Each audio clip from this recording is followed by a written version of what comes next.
अध्याय में आपको स्वागत जनाए। प्रभु आपण मान प्रत्येक को बाहुल्य रूपे आशीर्वाद करंतु। आज जो प्रसंग रे आमे प्रभु को वाक्य आलोचना करिबा। आलोच्य प्रसंग होउछि अदरकारी भाषा।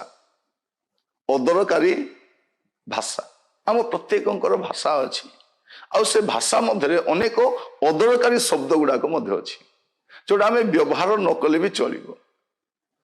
प्रत्येक आप जेकोसी भाषा ओडिया भाषा देखंतु, बेंगली भाषा देखंतु, तेलुगु भाषा देखंतु, मलयालम देखंतु, कौन सी भाषा आमर भाषा अच्छी किंतु तारी मध्य अनेक अदरकारी भाषा अच्छी आ से गुड़ाक व्यवहार न कले भी चलो किंतु आमे से गुड़ाक व्यवहार कर देखंतु। आप बसिक जो देखिए दिन मध्य केते कथा कहले जोटा कि दरकार नथिला आमे कहला पर कौन कहूँ हाँ कहीदेली कौन है कौन तंटी काटिदेव कौन फाँसी देदेव आमे बेले बेले कहीकि जदि कहीं कह तुम्हें कहीं एमती कहल कहले आम रागी जाऊ तुम केमती कहबार नाला आमे कहू कौन तोठार ट्यूशन नेबार अच्छी मत जहाँ इच्छा लगला मु कहली मो कथार मु मालिक मो पार्टी जहाँ भी बाहर माने बाड़ न थाए अनेके कहला पर भावंती भी नहीं जे एटा कहवा द्वारा क्या दुख लगी कही दियंती सब। अनेक स्वामी माने स्त्री मानकु, स्त्री माने स्वामी मानकु, सासु माने बोहू मानकु, बोहू माने सासु को, विश्वासी माने पालक मानकु, पालक माने विश्वासी मानकु। समाज में अनेक प्रकार कथबार्ता देखिए आप अनेक अदरकारी भाषा गुड़ाक आम व्यवहार करें कहते देख से भाषा कहूँ से भाषा कहला माने से भाषा दरकार नथिला अभी आम जापार से बाइबल गोटे पद लिखा जाए माथ्यू तार 12 पर्व 36 और 37 लिखा जाउछि मु तुम मान को कहूँगी जीशु कहते मु तुम कहूँगी मनुष्य माने जे कौन असार कथा कहती विचार दिन से उत्तर देवे अभी क्या उत्तर देवार ना विचार दिन से उत्तर देवे जेणु तुम वाक्य द्वारा तुम्हें निर्दोष और तुम वाक्य द्वारा तुम्हें दोषी बोली प्रमाणित हम माने केते स्पष्ट जीशुंकर कथा केते स्पष्ट से कौन कहते मु पुणी थर पढ़ाई चाहे कि मु तुम कहूँगी मनुष्य माने जे कौन असार कथा कहती अदरकारी कथा कहती भाषा मध्य अनेक अदरकारी शब्द अच्छी ताकू व्यवहार करती न कहले भी होता आप देखिए अनेक डिपार्टमेंट रे पुलिस डिपार्टमेंट जातु तांकर भाषा स्टार केतरा लगी मत भाषा बाहरी पड़े आप रेलवे स्टेशन जातु कुलीमान पाखे जातु आप बस स्टैंड रे जातु हेल्पर ड्राइवर मान भाषा देखिए आप गुड़े जगह जी लोक मैंने अनेक अदरकारी भाषा कहती आ रागी जी तो गाली गुलज करने कौन कौन बाहर हिसाब नहीं जदि कहीं नहांती पछरे जदि कथा होमें केते कथा हो आग आम कथा टे कष्ट होता कारण साक्षात कले ही कथा ही पारुलु एवं मोबाइल फोन आसवा द्वारा से असाक्षात फोन कर कथा ही पार्छ से नथिले से दूर स्थान थे कथा ही पार्छु आग कथा पाखक आसवा दरकार थिला ना चिठी लिखुलु आम प्रायतः समस्त को चिठी लिखार अभ्यास नाला आम चिठी मध्यम आमर मनर कथा को आम वक्तव्य को प्रकाश करूँ किंतु एबे फोन मध्यम आम कथबार्ता हो किंतु कौन कथबार्ता हो अनेक असंगत अनेक अदरकारी अभद्र असभ्य भाषा मध्य आम व्यवहार करूँ तेणु मुझे कहूली अदरकारी भाषा जदि बाहर तार हिसाब देवे एबे नहीं जो परमेश्वर आपणकर स्पंदन देइछथि हृदस्पंदन से आपण भाषा मध्य से गणी आपण सबू भाषा को लिखा जाए कौन जेणु तुम वाक्य द्वारा तुम्हें निर्दोष तुम वाक्य द्वारा तुम्हें दोषी बोली प्रमाणित हम तेणु कथबार्ता होगा समय में सचेतन होगा दरकार पार्टी अच्छी बोली कहतु नहीं ये वाक्य कहवा समय आप भावुवे केड़े भाग्यवान से माने जो कथबार्ता हो पार ना कारण से माने यही दोष तो रक्षा पाई जो मैंने देखी पार ना से देखा पापर तो रक्षा पाई तेणु जो देखी पार ना हुए तो जगत में से कष्ट हो पारे कि अनंत काल से किसी कष्ट हम कारण किसी देखी ना कि कही ना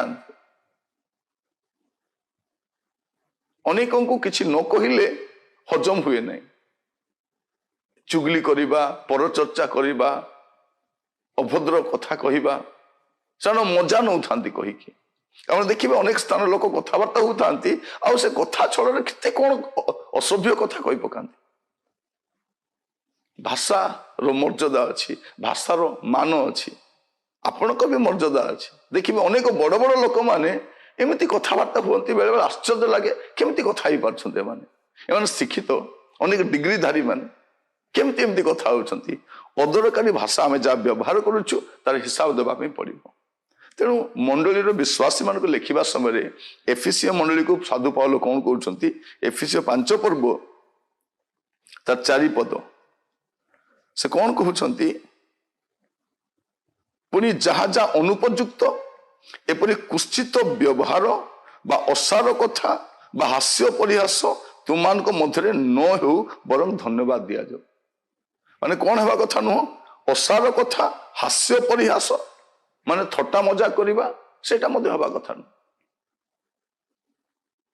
ମାନେ ଭାବନ୍ତୁ କେତେ ସତର୍କ ଆମେ ହେବା ପାଇଁ ଆବଶ୍ୟକ ଅଛି। ତାପରେ 4 ପର୍ବ, ଏଫିସିୟ 4 ପର୍ବରେ ସେ ଆଉ ଗୋଟେ କଥା କହୁଛନ୍ତି ତାର 29 ପଦରେ, ତୁମମାନଙ୍କ ମୁଖରୁ କୌଣସି କୁବାକ୍ୟ ନିର୍ଗତ ନ ହଉ, ବରଞ୍ଚ ଆବଶ୍ୟକ ଅନୁସାରେ ନିଷ୍ଠାଜନକ ବାକ୍ୟ ନିର୍ଗତ ହଉ, ଯେପରି ତା ଶ୍ରୋତା ମାନଙ୍କର ଅନୁଗ୍ରହ ପକ୍ଷରେ ହିତଜନକ ହବ। ମାନେ ତୁମମାନଙ୍କ ମୁଖରୁ କୁବାକ୍ୟ ନିର୍ଗତ ନ ହଉ।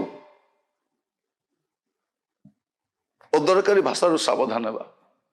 ମୁଁ ଆପଣମାନଙ୍କୁ ପ୍ରଭୁଙ୍କ ଦାସ ଭାବରେ କହିବା ପାଇଁ ଚାହେଁ, ଆଜି ଟିକେ ଆମେ ଚେଷ୍ଟା କରିବା କମ କଥା କହିବା ପାଇଁ।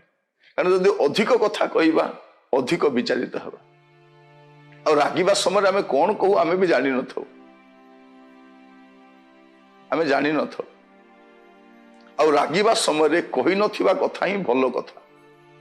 ଆପଣ ଯେତେବେଳେ ରାଗି ଯାଉଛନ୍ତି ସେ ସମୟରେ କହିବା କଥା ଭଲ କଥା ନୁହେଁ, କହିନଥିବା କଥା ହିଁ ଭଲ କଥା। ତେଣୁ ଆସୁ ଆମେ ଚେଷ୍ଟା କରିବା କିପରି ଆମର କଥାବାର୍ତ୍ତା ଟିକେ କମ ହବ। ବାଇବେଲ କୁହେ ବହୁ ବାକ୍ୟରେ ଅଧର୍ମର ଅଭାବ ନଥାଏ, ଜ୍ଞାନବାନ ଅଳ୍ପ କଥା କହେ। ମାନେ ଯିଏ ଅଳ୍ପ ଶବ୍ଦ ବ୍ୟବହାର କରୁଛି ସେ ଜ୍ଞାନୀ ଲୋକ। ମୂର୍ଖମାନେ ହିଁ ବହୁତ କଥାବାର୍ତ୍ତା କରନ୍ତି। ପ୍ରଭୁ ଆମମାନଙ୍କୁ ଅନୁଗ୍ରହ କରନ୍ତୁ, ଅସାର କଥା ନୁହେଁ ସାର କଥା କହିବା ପାଇଁ ଶିଖିବା। କାରଣ ଆମର କଥା, ଆମର କଥାବାର୍ତ୍ତା ଦିନେ ଆମକୁ ପ୍ରଭୁଙ୍କ ବିଚାର ସିଂହାସନ ସାମ୍ନାରେ ଠିଆ ହେଇକି ହିସାବ ଦେବା ପାଇଁ ପଡିବ। ସମସ୍ତ କଥାର ହିସାବ ହବ। ତେଣୁ ଆଜି ଚେଷ୍ଟା କରିବା ଅଦରକାରୀ ଭାଷା ଶବ୍ଦ ବ୍ୟବହାର ନ କରିବା ପାଇଁ। ପ୍ରଭୁ ଆପଣଙ୍କୁ ମତେ ଅନୁଗ୍ରହ କରନ୍ତୁ। ପ୍ରାର୍ଥନା କରିବା। ଅନୁଗ୍ରହକାରୀ ପିତା ପରମେଶ୍ୱର, ମୁଁ ଆପଣଙ୍କୁ ଧନ୍ୟବାଦ ଦଉଛି। ପ୍ରଭୁ ଆମେ ଅନେକ, ପ୍ରଭୁ ଦେଶର ଅନେକ ଭାଷା ଅଛି, ଆମେ ଅନେକ ପ୍ରଭୁ ଭାଷା ବ୍ୟବହାର କରିବା ସମୟରେ ଅଦରକାରୀ ଶବ୍ଦ ଗୁଡାକ କହୁ, ଅଦରକାରୀ ଭାଷା ଗୁଡାକ କହୁ, ରାଗିବା ସମୟରେ ଚିତ୍କାର କରିକି ଗୁଡାଇ କଥା କହୁ। ପ୍ରଭୁ ଆମମାନଙ୍କୁ କ୍ଷମା କର। ଆଜିଠାରୁ ପ୍ରଭୁ ଆମମାନଙ୍କର କଥାବାର୍ତ୍ତା ଆପଣଙ୍କ ଦୃଷ୍ଟିରେ ଗ୍ରହଣ ଯୋଗ୍ୟ ହଉ। ପ୍ରଭୁ ଯେପରି ବିଚାର ଦିନରେ ଆମେ ଅପଦସ୍ଥ ନ ହଉ, ଅନୁଗ୍ରହ କର। ରାଗିବା ସମୟରେ, ଦୁଃଖ ସମୟରେ କେ ଆମକୁ ଅପମାନ କଲେ ଆମେ ଗୁଡାଇ କଥା କହିଥାଉ। ପ୍ରଭୁ ଆପଣ ମାନଙ୍କୁ ଦୟାକରି କ୍ଷମା କରନ୍ତୁ। ଆଜିଠାରୁ ଆମେ ଯେପରି ସଚେତନ ହବୁ, ଜାଗ୍ରତ ହବୁ, ଆପଣ ଅନୁଗ୍ରହ କରନ୍ତୁ। ପ୍ରଭୁ ଆଜି ଦିନର ସକଳ ଭାର ଆପଣଙ୍କ ହସ୍ତରେ ରଖିଲି। ପ୍ରଭୁ ଯେଉଁମାନେ ଅସୁସ୍ଥ ପୀଡ଼ିତ ଅଛନ୍ତି ଦୟା କର, ଯେଉଁ ଶଯ୍ୟାଶାୟୀ ଅଛନ୍ତି ଯତ୍ନ ନିଅ, ଯୁବା ପୁଅ ଯେଉଁମାନେ ସ୍କୁଲ କଲେଜକୁ ଯାଆନ୍ତି ଯତ୍ନ ନିଅ, ଯେଉଁ ପରିବାର ଠାରୁ ଦୂରରେ ରହୁଛନ୍ତି ସେମାନଙ୍କ ସହିତ ପରମେଶ୍ୱର ହଉ, ସମସ୍ତଙ୍କ ବ୍ୟବସାୟରେ କାର୍ଯ୍ୟରେ ଦୟା କର। ପ୍ରଭୁ ପ୍ରଭୁ ଜଗତର ସମସ୍ତ ପରିସ୍ଥିତି ଆମେ ଦେଖୁଛୁ ପ୍ରଭୁ, କିଛି ଭଲ ନାହିଁ। ଆମ ଭାରତରେ ଶାନ୍ତି, ସମାଧାନ, ସୁରକ୍ଷା ଦେଇ କଢେଇ ନିଅ। ପ୍ରତ୍ୟେକଙ୍କର ସହିତ ପରମେଶ୍ୱର ହଉ। ଆଜି ଦିନର ସକଳ ଭାର ଆପଣଙ୍କ ହସ୍ତରେ ସମର୍ପଣ କରି ପ୍ରାର୍ଥନା ମୋର ପ୍ରାଣର ପ୍ରିୟ ଯୀଶୁଙ୍କ ନାମରେ ମାଗିଲି, ଆମେନ୍। ପ୍ରଭୁ ଆପଣମାନଙ୍କୁ ପ୍ରତ୍ୟେକଙ୍କୁ ବାହୁଲ୍ୟ ରୂପେ ଆଶୀର୍ବାଦ କରନ୍ତୁ। ଆସନ୍ତା କାଲି ନୂଆ ଅଧ୍ୟାୟରେ ଜଡ଼ିତ ହେବା। ବିଦାୟ ଦିଅନ୍ତୁ। ନମସ୍କାର।